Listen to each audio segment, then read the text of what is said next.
Today is Friday, July 11th, 2025, and this is William Michael of the Classical Liberal Arts Academy.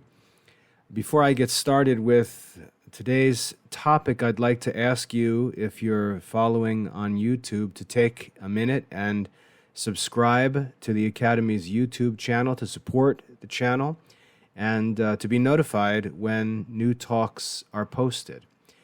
The topic that I'd like to discuss today is very important in our generation because we have access to so much information, so many resources, and it's tempting to just indulge ourselves with a constant varying flood of information and booklets and videos and so on, and we have a need as Catholic adults for formal study. And I'd like to talk about the need for formal study among Catholic adults.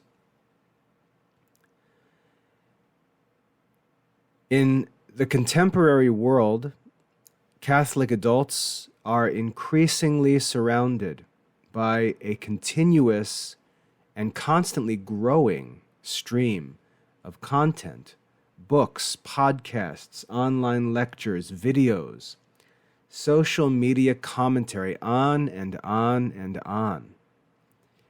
Much of this content, while it's well-intentioned, is consumed in a disorganized and passive manner. And those two qualities are really important. Even though we may feel like we're learning interesting information, it's disorganized and it's passive.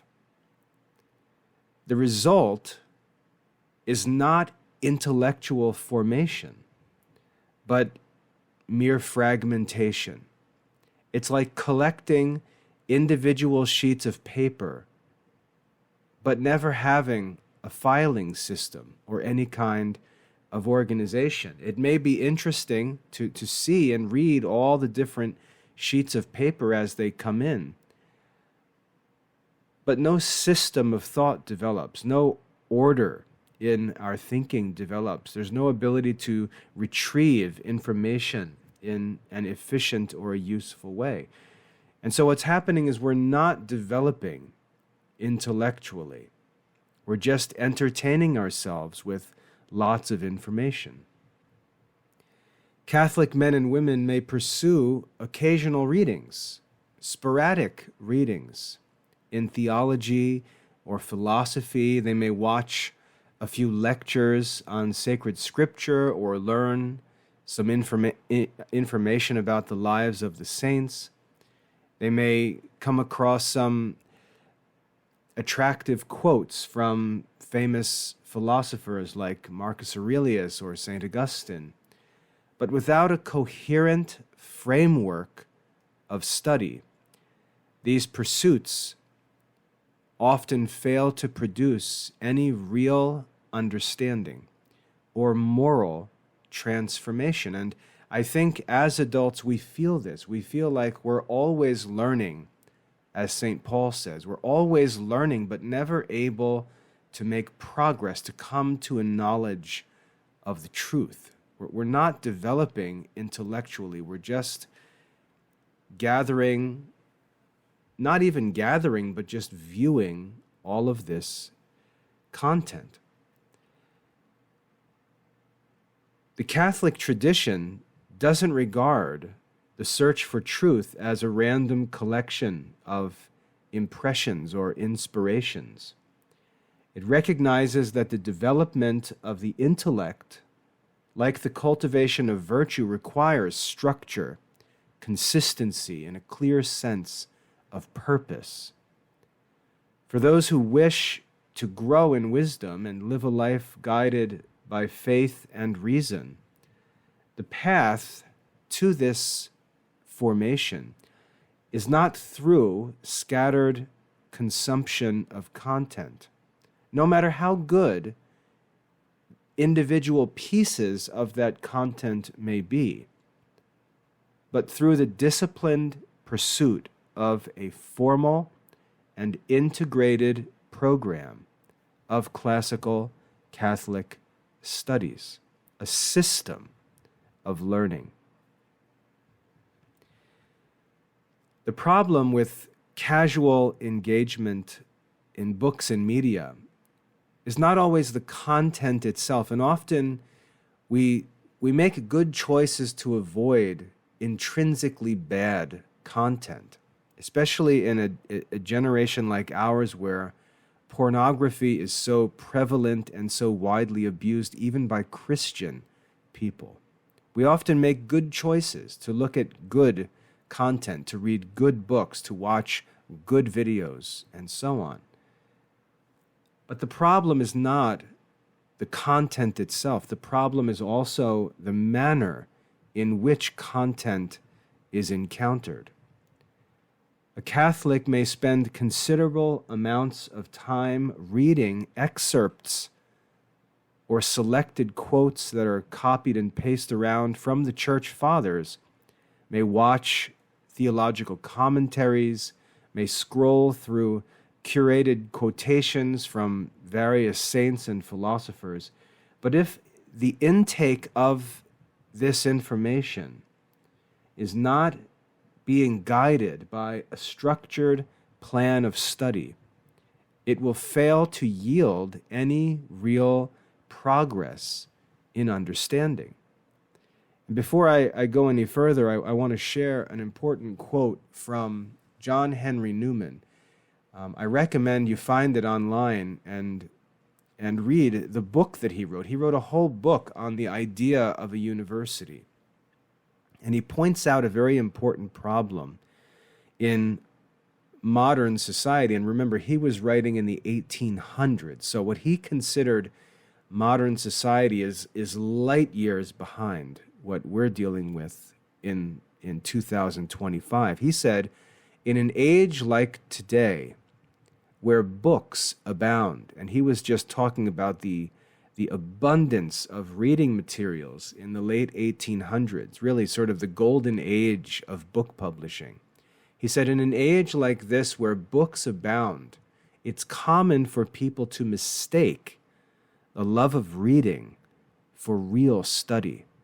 And then he goes on to explain what the love of reading really is and how it differs from real study. He explains what the subjects of real study are, what the character of real study is, and why people who are averse to real study will often, or would in his day especially, entertain themselves with this sort of lazy, shallow love of reading. It's similar to us, as a kid, we would flick the channels on the television and just watch all kinds of stuff. That same interest in constantly changing content, new content, and so on, that's the same weakness, the same inclination that's found with people who love to read. It has nothing to do with real learning. So we can't just think about the content. We can't just think about whether we've got good books or good videos or the music is good and so on. We've got to realize that there's a way to develop our intellect and cultivate virtue, and that's through a formal system, a systematic pursuit of learning. The Roman philosopher Seneca, a Stoic philosopher who happened to be the tutor, or the counselor, I should say, to the famous emperor Nero, wrote the following. He wrote a series of moral epistles, which were letters that he wrote to a friend or student of his, giving moral instruction, providing instruction in the principles of moral philosophy. And he wrote this: "You must linger among a limited number of master thinkers. You must linger among a limited number of master thinkers and digest their works. if you would derive ideas which shall win firm hold in your mind. And so we see this wise counsel from this great philosopher, explaining that we should not be skimming around on the surface, tasting and sampling all kinds of different sources and media and so on, but we should select a limited number of master thinkers. And we're talking about the great minds of human history. A limited number, and we should linger on those master thinkers, and we should digest their works.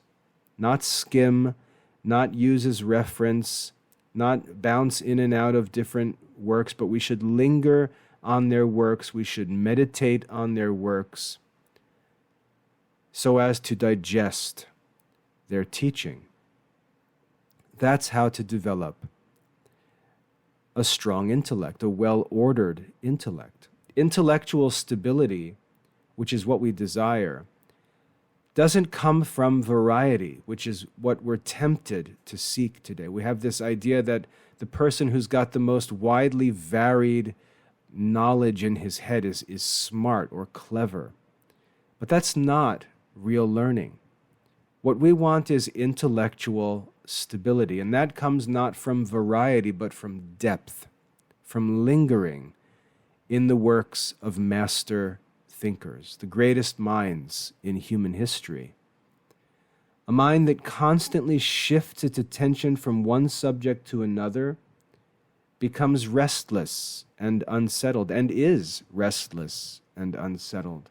And over time, as I said, this produces an illusion, really a delusion of knowledge, familiarity with concepts and quotations, many of which aren't even true quotations, but without the grasp of any underlying principles which really are the sources of wisdom in life. It doesn't lead us to a certainty in thinking, but to a practical confusion.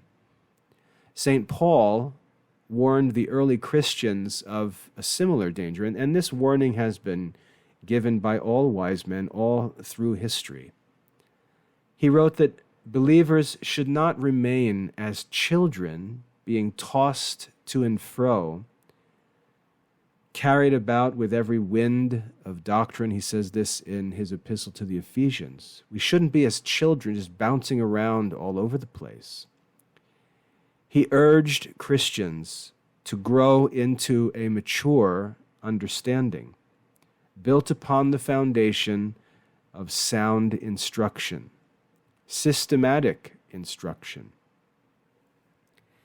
The same concern is echoed in the Catechism of the Catholic Church, which teaches us that faith is not some kind of vague openness or interest in religious ideas, but a rational adherence to divine truth. The Catechism says that faith is a personal adherence of the whole man to God, who reveals himself. It involves an assent of the intellect and a will, or an assent of the intellect and will, to the self-revelation that God has made through deeds and words. So faith is a total giving of ourselves to divine revelation. And when we consider divine revelation, we consider, let's take the sacred scriptures, the written form of divine revelation. We have a vast collection of resources to study, and these resources are inspired by God. And many of them don't even make their way into the studies of modern Catholic men and women. We've got all kinds of books and magazines and booklets and videos and devotionals and this and that. And yet the actual authoritative sources of divine revelation are largely neglected. It doesn't make any sense.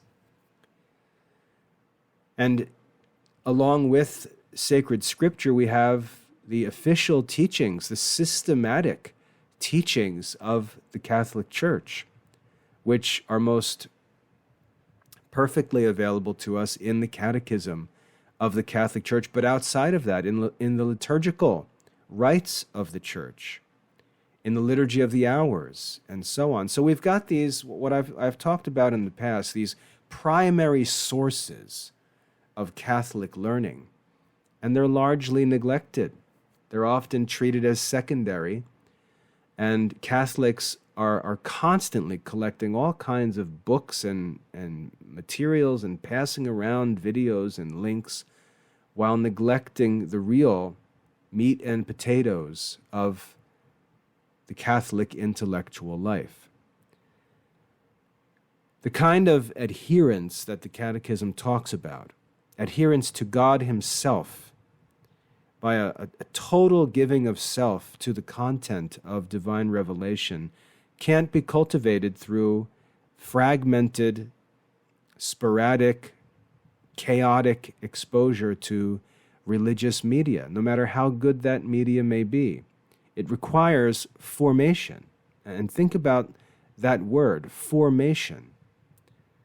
It requires a gradual and systematic and orderly elevation of the mind towards the contemplation of divine things. When we consider the vocations crisis in the Church today, and we wonder why are Catholic men and women not choosing religious vocations, the answer is very simple. Those vocations require a contemplative disposition, and that's almost nowhere to be found among modern Catholics. That's the problem that we have to learn to overcome. And this is true for all Catholic adults. So how can we do this? Let's work to figure out how we can do this, how we can establish a formal system of study in our adult Catholic life. And thankfully, as always, the Church provides us everything that's needed. Sacred Scripture presents study to us not as an optional enrichment, but as a necessary element of the life of faith. This is one of the problems with modern Catholic schools, is that the religion is sort of tacked on to a secular education that really has nothing to do with Catholic intellectual formation, nothing to do with the history of Catholic education. We can't just tack on religious study. True religious study is the necessary element of a life of faith. The book of Proverbs, which very few study today, which is really hard to comprehend, the book of Proverbs, written by Solomon under the inspiration of the Holy Spirit, doesn't make it into the Catholic reading list. But the book of Proverbs opens and tells us that its purpose, the purpose of that book, is to know wisdom and instruction and to understand words of insight. In other words, we have to learn how to become wise. The book of Proverbs was intended to give that instruction, to teach us how to become wise. The path to wisdom is through deliberate instruction, not scattered impressions. The book of Psalms also speak repeatedly of the blessedness of the man who meditates on the law of the Lord day and night. That's the opening of the very first psalm. How blessed is the man who meditates on the law day and night. Meditation, in a biblical sense, is not aimless reflection, but disciplined and repeated engagement with divine revelation. Again, David referred to it as the law, God's revealed commandments. That's the subject of that meditation. And for Catholics, Our Lady, who is a model in every way of discipleship, she's described as one who, quote, pondered things in her heart, demonstrating to us the character of Catholic learning, the importance of serious contemplation. The fathers of the Church also emphasized the need for ordered study. St. Augustine, in his work on Christian doctrine, outlines a curriculum, believe it or not. If you've never read on Christian doctrine by St. Augustine, it's a great place to start. He outlines a curriculum for those who wish to teach or understand the Scriptures. Sounds pretty important, doesn't it? A father of the Church teaching us as Catholics how to rightly study and understand the Scriptures. He insists that one must be grounded in grammar, logic, rhetoric. These are the subjects of the classical liberal arts curriculum. Grammar, logic, rhetoric, history, and philosophy before attempting to interpret divine revelation.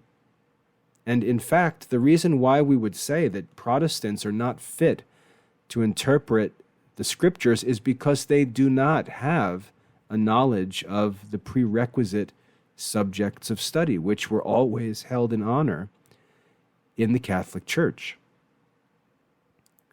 So there was an entire curriculum of preparatory studies recommended for Catholics that would enable them to rightly interpret the sacred Scriptures. These disciplines are not, some sort of fancy extra credit classical curriculum. They're the tools by which the intellect is formed and prepared to grasp higher truths, and to do so in an orderly way.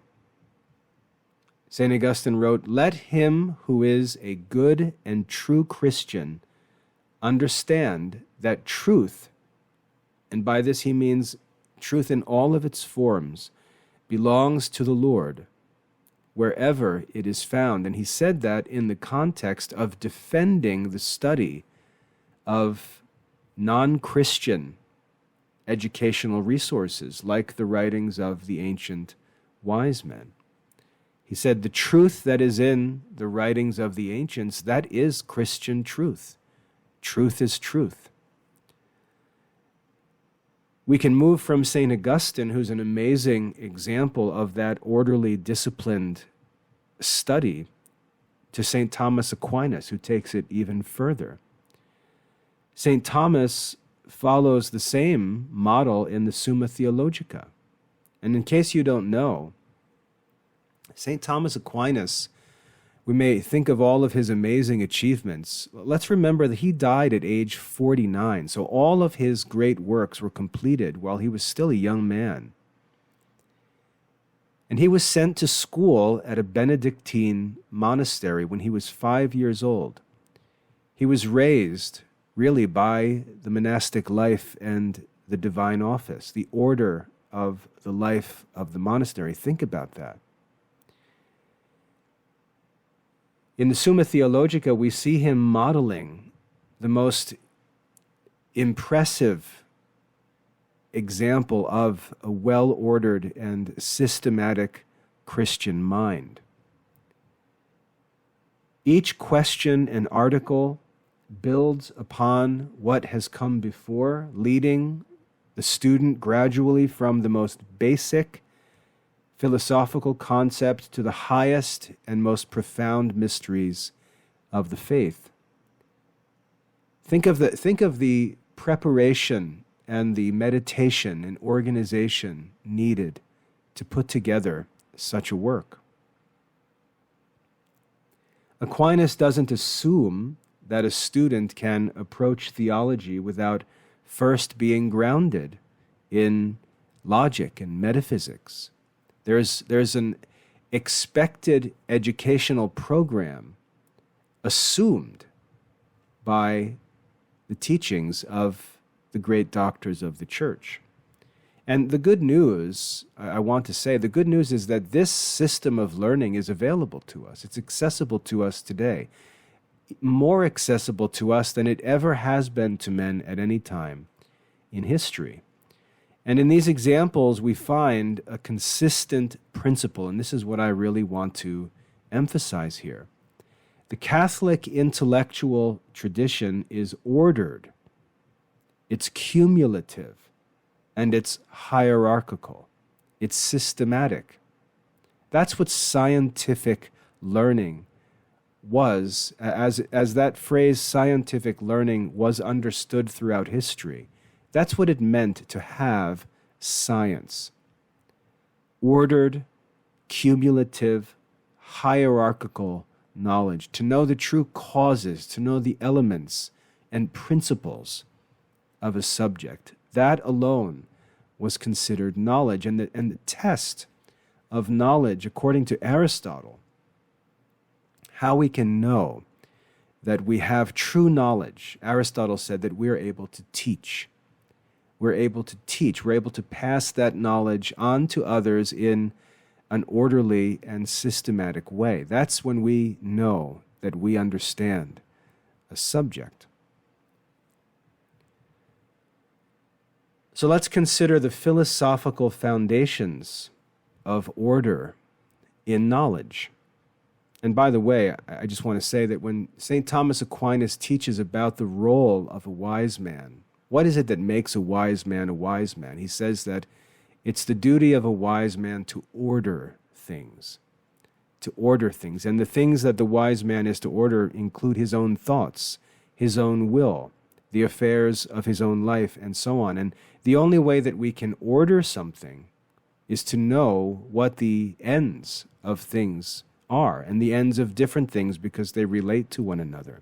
There's this hierarchy of ends, and that's where we learn the true order of things.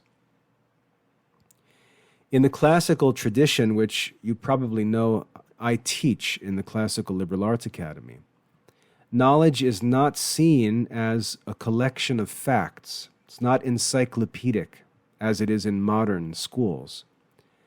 Knowledge is seen as an ordered whole, a system of learning, an ordered, cumulative, and hierarchical system of learning. Aristotle begins his metaphysics with the claim that all men, by nature, desire to know. And by nature, he means it's just, we're wired for this. God has created us for this purpose. The faculties and gifts that we've been given, the powers that we've been given, have been given to us for this purpose, to know.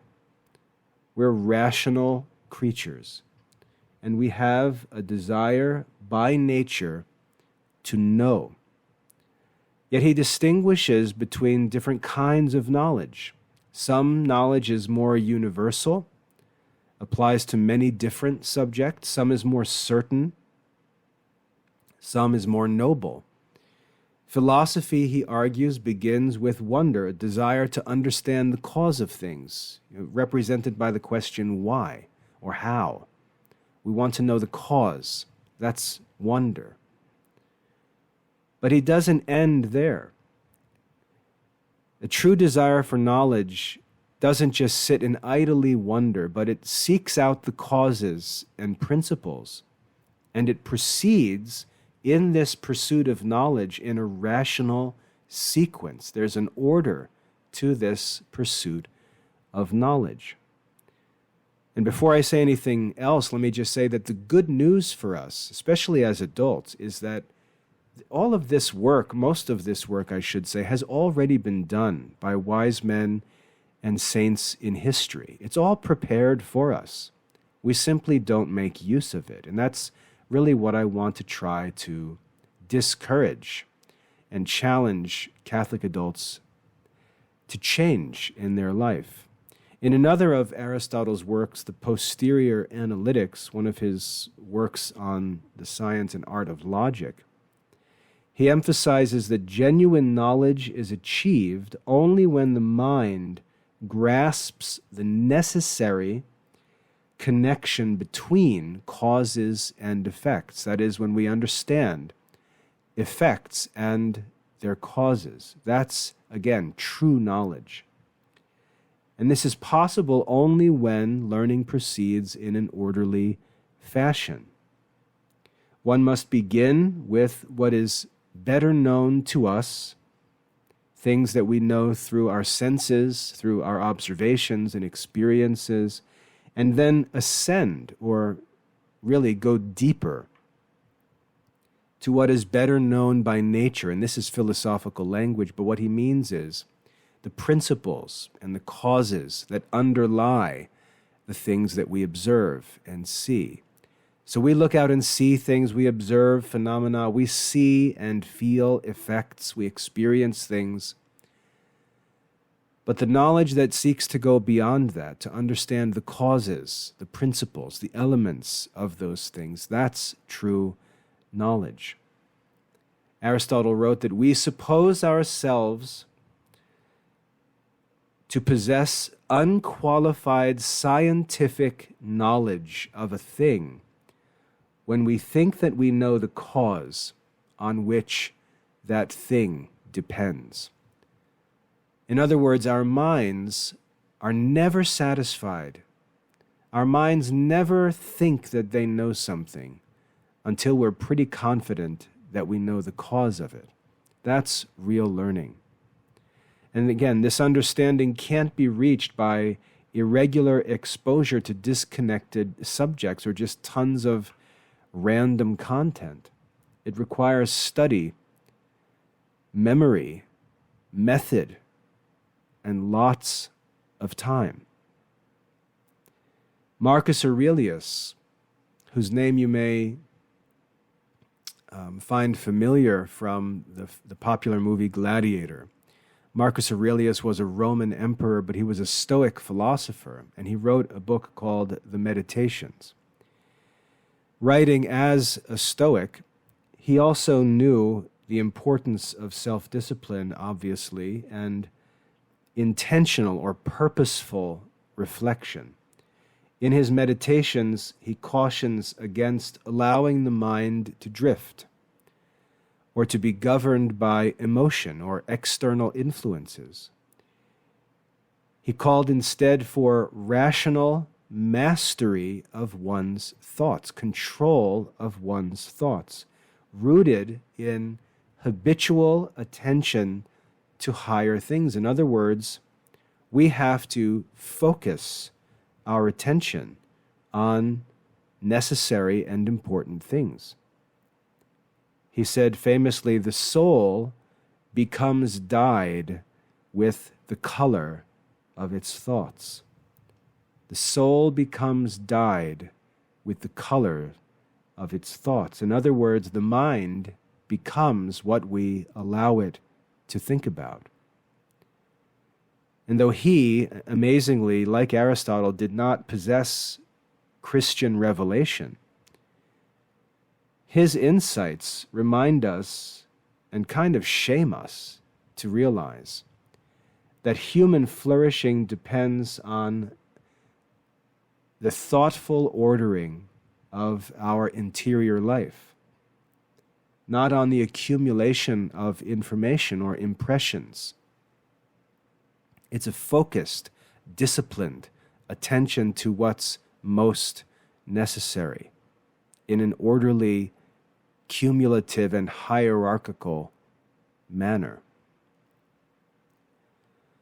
So we see these things taught among the ancient wise men who weren't even Christians, and we find among them greater discipline, again to our shame, than we find among Christians who claim to have access to the grace of God.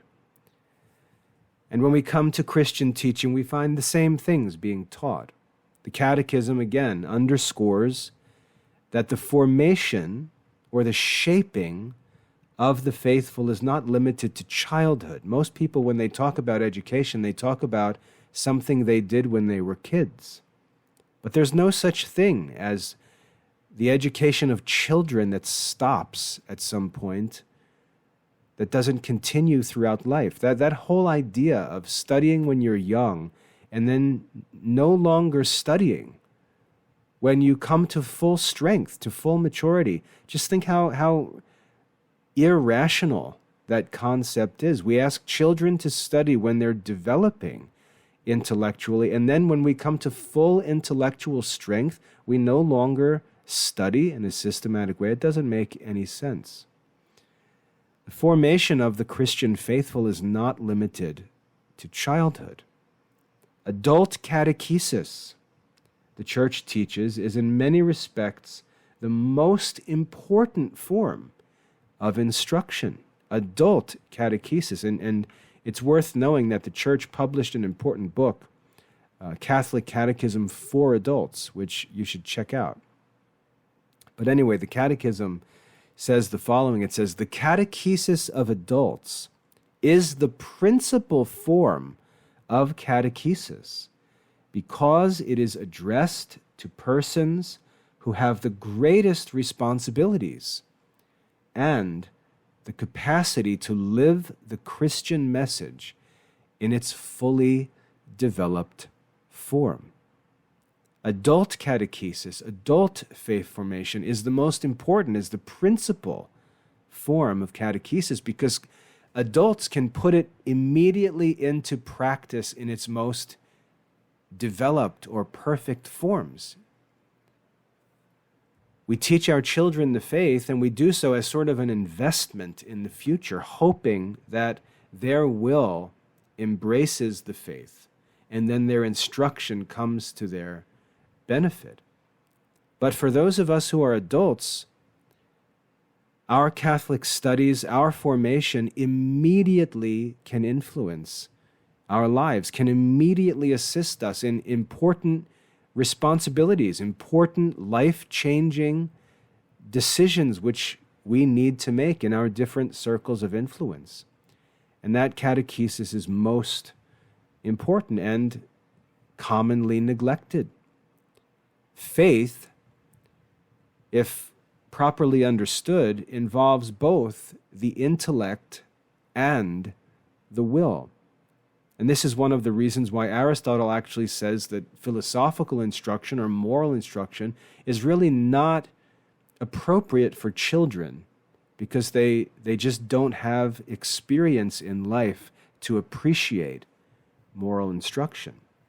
Those of us who are adults have no such excuse. Faith involves both the intellect and the will, the ordering of the thoughts and the ordering of the will.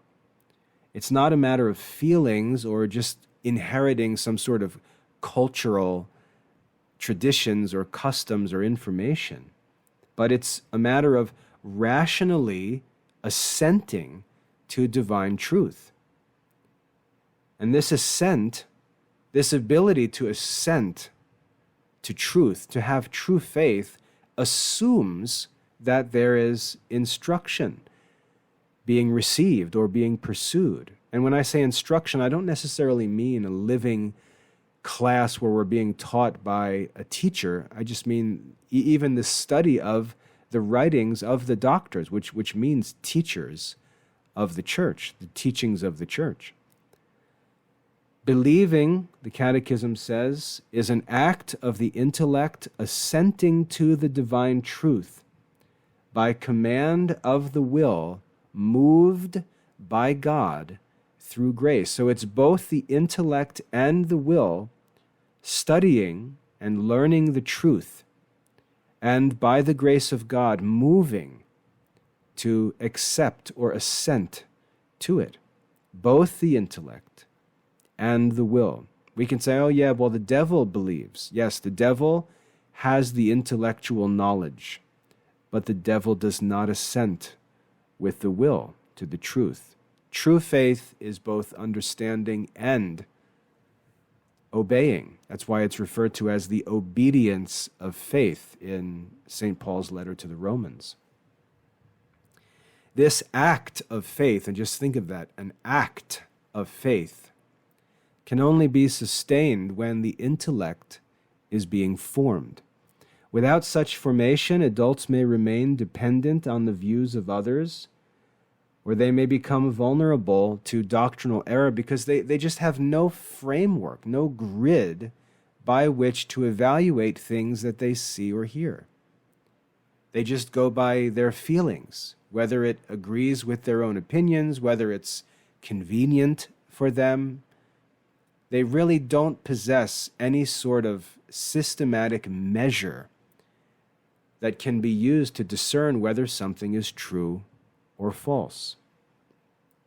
Serious study is an obligation for those who bear the responsibilities of adult life, especially parents, teachers, professionals, because our judgments affect others and we're responsible for the consequences of our judgments.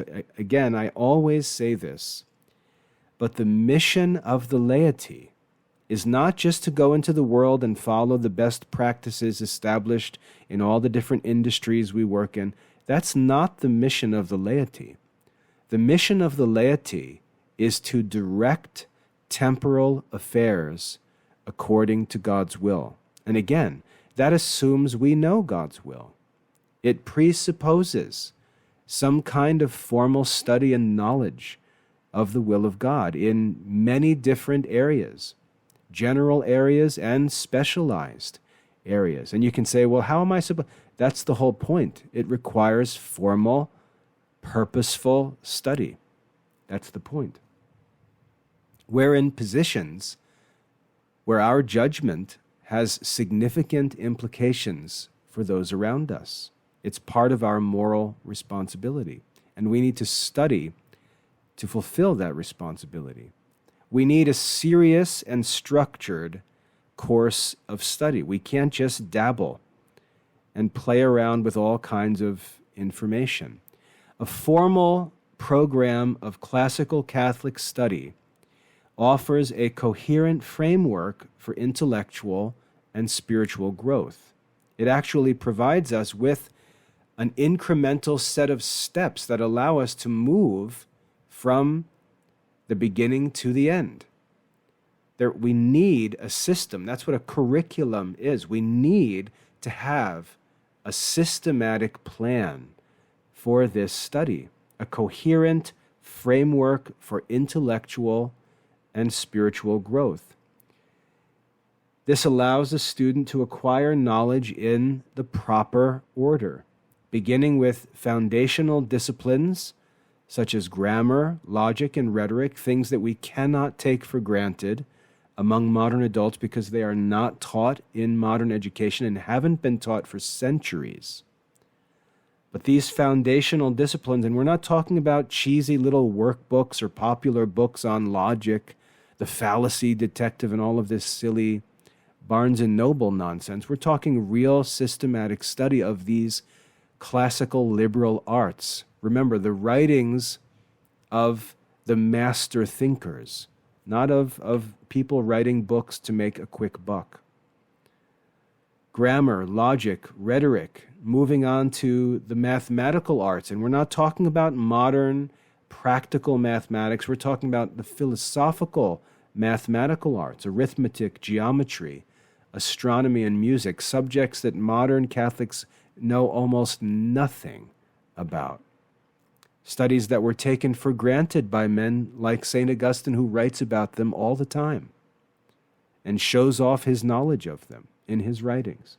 These preparatory studies, which are the 7 classical liberal arts, which I've been working to restore through the Classical Liberal Arts Academy, these preparatory studies cultivate habits of clarity, attention, and proportion, qualities that are essential for any serious engagement with subjects like philosophy and theology. They're not optional. It's not an alternative. It's not one way of education. It's the way of true education.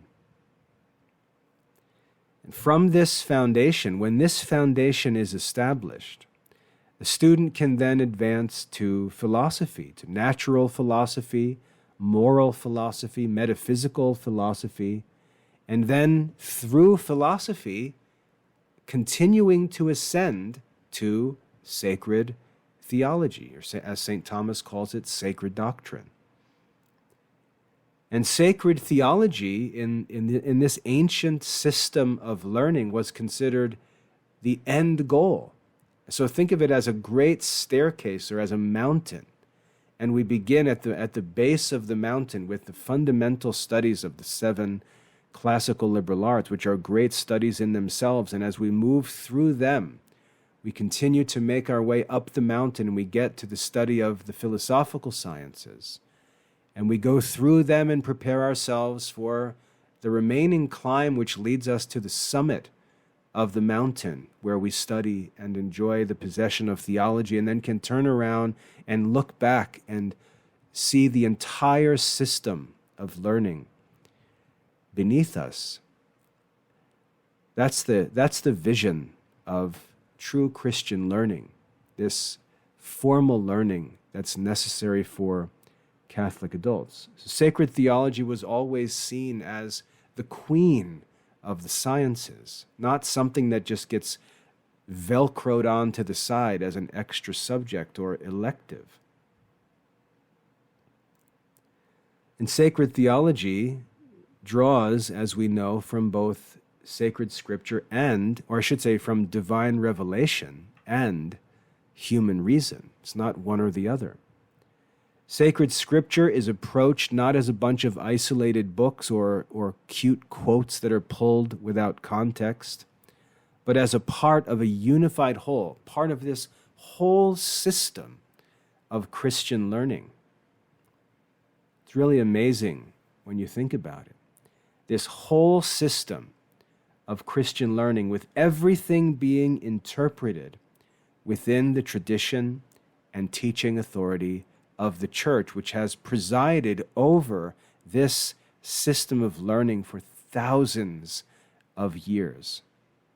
One of the most inspiring thoughts I have as I work in classical Catholic education is just knowing, just from my knowledge of church history, knowing that I participate directly in a fellowship with the saints in the very same studies that they devoted themselves to during their own lives.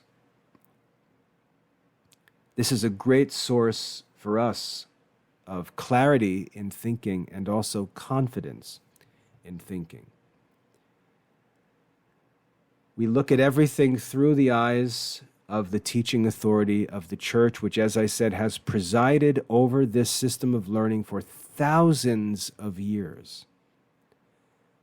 So it's crucial for us to understand that the classical model of study is not some kind of nostalgic option. It's not a certain major that you can choose. It is the most proven, the most fruitful path to wisdom and intellectual stability. When we go back to great thinkers like Pythagoras, the great ancient philosopher, he said there's no other way to get to wisdom but through the classical liberal arts. And that was the consensus among wise men and saints all through church history until modern education was introduced by anti-Catholics at the time of the scientific revolution, the Protestant Reformation, and so on. I should say Protestant schism, you know what I mean.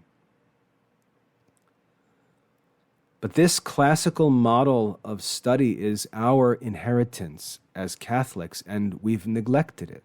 And the consequences we see all around us.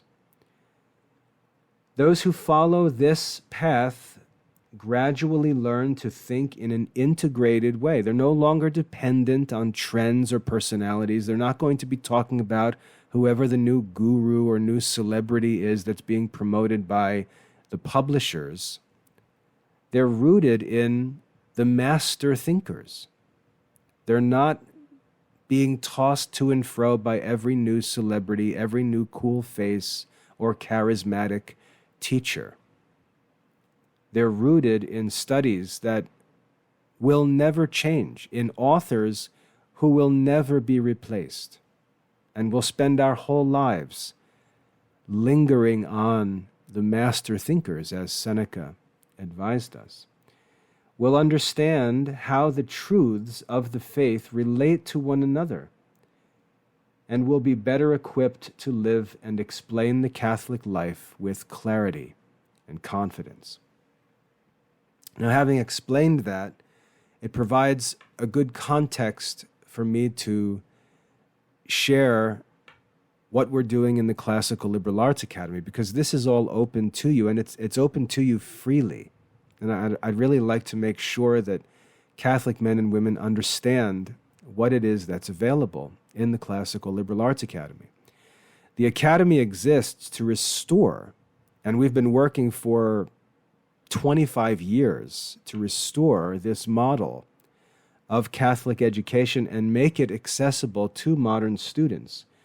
And when I say modern students, again, I'm not talking about kids. I'm talking about all Catholics, Catholics of all ages. These are lifelong studies.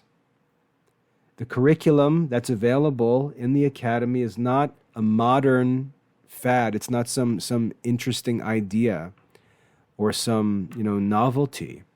It's really, demonstrably, a restoration of the ancient and medieval course of study which guided the intellectual and spiritual formation of the saints and doctors of the Church. Same authors are studied, same books are studied. We can go back, for example, and read lectures by St. Thomas Aquinas on the textbooks of the Classical Liberal Arts curriculum. We can go back and read the commentaries of St. Albert the Great on Aristotle's philosophical works, which we're studying as our philosophy curriculum. The doctors of the Church are literally our teachers in this system of learning. It's so rich, so satisfying, so beautiful, but it's so widely neglected today. And we've restored this in the Classical Liberal Arts Academy. The Academy offers a complete and systematic program of classical Catholic studies. It begins with a mastery of language and reasoning, teaches Latin and Greek reading, for example, moves into Aristotle's works on the art of logic and reasoning, continues through the other liberal arts, rhetoric, arithmetic, geometry, music, astronomy, and leads into the study of philosophy, a systematic study of philosophy and sacred theology. It's not, again, some kind of academic novelty just because it may be new to you. It's not something new, but it is a restoration of the form of study that nourished the minds of great doctors like St. Augustine, St. Thomas Aquinas, St. Albert the Great, and many others. For Catholic adults who desire to understand the Catholic faith, and even more than that, to educate their own children, to serve in their parishes, to fulfill their role as laymen in the world, directing temporal affairs according to God's will, the program that we've made available in the Classical Liberal Arts Academy offers the opportunity to be formed according to the tradition of the doctors of the Church, of the ancient wise men and saints, not merely in content, but also to a large degree, as far as we can, in the same method, with the same spirit, and with the same goals in mind. The need for serious Catholic formation is not theoretical. It's not just some cute idea. It's not just some cute hobby to undertake. It's really urgent and necessary for Catholics. It's urgent that this becomes more and more normal among Catholic men and women. The Church doesn't need more opinions or surface-level engagement, doesn't need more ignorant reaction to current events. The Church needs men and women who can think clearly, who study and pray deeply according to the mind and direction of the Church, and who live faithfully. This cannot be achieved by informal, chaotic reading or internet surfing alone. I mean, not even close. It requires sustained and structured effort. And besides, there's so much that needs to be learned that if we don't have an efficient system that guides us through it, it just becomes impossible. So if you're a Catholic and you're seeking to grow in this kind of understanding, there is a way forward, and that's why I don't want to present this as a criticism or in any way discouraging, because there's really great news for Catholic adults. You can enroll in the Classical Liberal Arts Academy, and again, as I said, it's free. We have a program that's called the Extern Study Program. It's free. You can sign up for free, and you can gain access to our entire system of courses. All of the study materials are all included in this free Extern study. You could be started in an hour from now if you wanted to. Things like quizzes, graded assignments, certificates, stuff like that, that's not included in the free program, but it's also not necessary if you're just seeking to study. And what's cool about the Extern program is when you begin studying, it gives us something to talk about, gives us something intelligent and orderly to talk about, gives us a common intellectual culture to start enjoying and sharing together. It's really great. But you can enroll in the Extern program and begin a program of study that reflects the wisdom of the Church and the true order of learning. You can commit yourself to the slow and patient but efficient work of real education. Let your mind be shaped not by constantly changing information and content that's just intended to get you upset so that you'll react, so that you'll click, so that you'll share, so that you'll comment, because that's how all of these online authors get their ad money. That's not what real learning is about.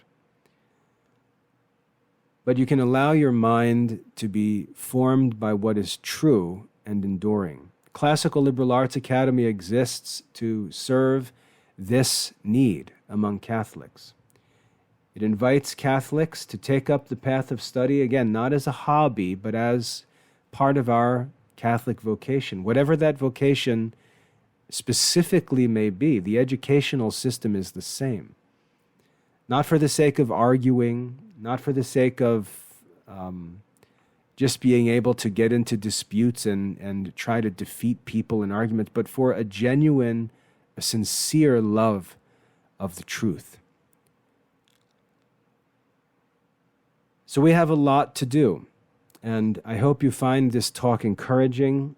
I'd like to personally invite you to make use of this free program, which we're able to provide, thanks be to God, in the Classical Liberal Arts Academy. If you go to classicalliberarts.com, which is our website, and just look for information on the Extern study program, follow the instructions on the enrollment page. As I said, you can be set up and running within an hour. And, when you get started, I'm the one who runs the program, so any questions you have, any help you need, you can contact me anytime. And I really look forward to seeing Catholic men and women dig in to classical Catholic education because, as I said before, we have access to studies that no Catholics in history have ever had as convenient access to as we do today. The best, the most challenging and excellent studies that anyone has ever had access to, the most privileged students in history had access to, we have convenient and affordable access to from the comfort of our own homes. And Jesus warns us and says that to whom much is given, much is expected. And I think it's fair to say that much is expected of us. So let's get to work and study for God's glory and for the good of our own souls and for the good of those around us whose lives we influence. I hope that's helpful. God bless.